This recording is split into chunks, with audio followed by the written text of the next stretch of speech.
আসসালামু আলাইকুম সুপ্রিয় দর্শক, আপনাদের ভালোবাসায় আসলাম জীবন গল্প নিয়ে। আমরা শুনবো অসহায় মেয়ের জীবন কাহিনী। আসসালামু আলাইকুম। ওয়ালাইকুম আসসালাম। ছোট আপু, তুমি কেমন আছো? জি আলহামদুলিল্লাহ ভালো আছি।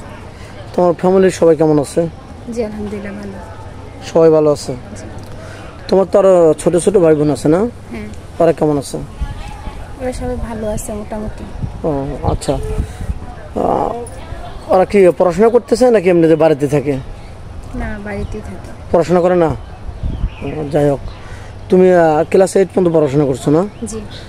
ক্লাস 8 পর্যন্ত যে পড়াশোনা করছো, এর ভিতরে কোনো কোনো মানে ভালোবাসার কোনো সাড়া পাইছো, বা এমন কেউ আছে তোমাকে ভালো লাগছে এরকম অফার করছে, বা তোমার পিছনে গুরুর করছে ভালোবাসার লাভ লেটারের জন্য, এরকম কিছু কাহিনী আছে? বলবো প্লিজ, তোমার মুখ থেকে শুনতে চাই।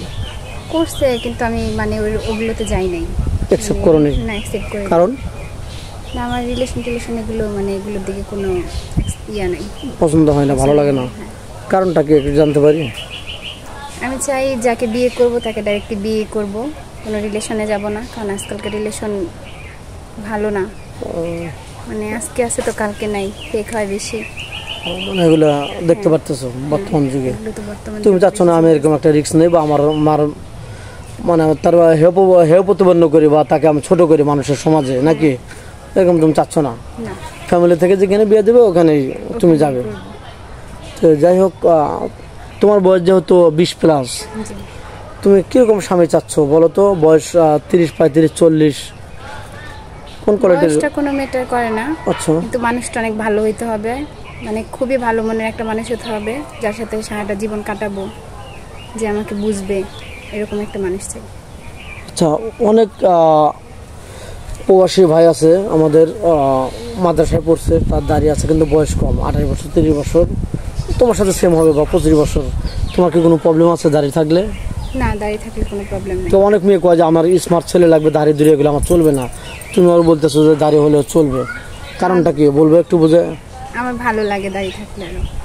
কারণ আমাদের নবী সাহেবের দাঁড়িয়ে ছিল, জি। তো এই জন্য তোমারও ভালো লাগে যে দাঁড়িয়ে থাকলে সমস্যা নেই। না। তো যাই হোক, আলহামদুলিল্লাহ, কথা আমার ভালো লাগছে। তো তুমি তো মুসলমান, নামাজ কালাম তো পড়া হয়? জি ইনশাল্লাহ। হ্যাঁ, নামাজ কালাম পড়তে হবে, যেহেতু মুসলমান আমরা, সবাইকে একদিন মৃত্যুর স্বাদ গ্রহণ করতে হবে। তো যাই হোক, তোমার ছোটোখাটো একটা ফ্যামিলিতে বিয়ে হলে তুমি কি পুরো ফ্যামিলিকে আগলে রাখতে পারবা, বা পাকশাক এরকম সবই এভরিথিং জানা আছে? জি ইনশাল্লাহ, সব কিছুই পারি। আমার আম্মু ছোট থেকে আমাকে সব কিছু শিখেছে। আচ্ছা, বুঝতে পারছি। যেহেতু গরিবের ঘরে জন্ম, সব কিছু করে মেনটেন করে চলতে হয়, নাকি?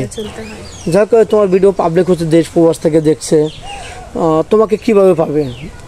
যে মেয়েটাকে আমার দরকার, আমি মেয়েটার নাম্বারটা চাই, তো তোমার ফোন নাম্বারটা আমাদের স্ক্রিনে দিয়ে দাও। আমি তো ফোন চালাই না। ফোন চালাও না মানে কি তোমার ফোন নেই? আমার ফোন নেই, আমি পার্সোনালি কোনো ফোন ইউজ করি না। তাহলে কিভাবে তোমাকে পাবে?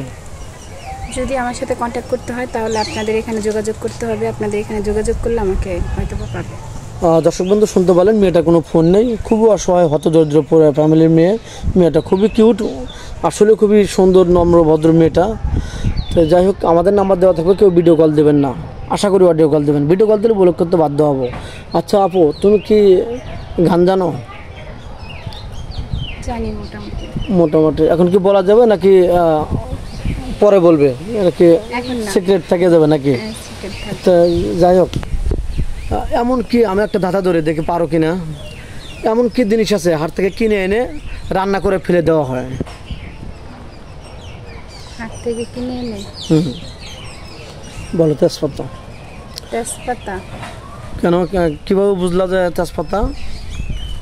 সেটা রান্না করার পরে মানে অন্যান্য মশলা খাওয়া যায়, বাট ওইটা খাওয়া যায় না, ওইটা ফেলে দিতে হয় রান্না করার পরে। রাইট। তোমাকে অনেক অসংখ্য ধন্যবাদ।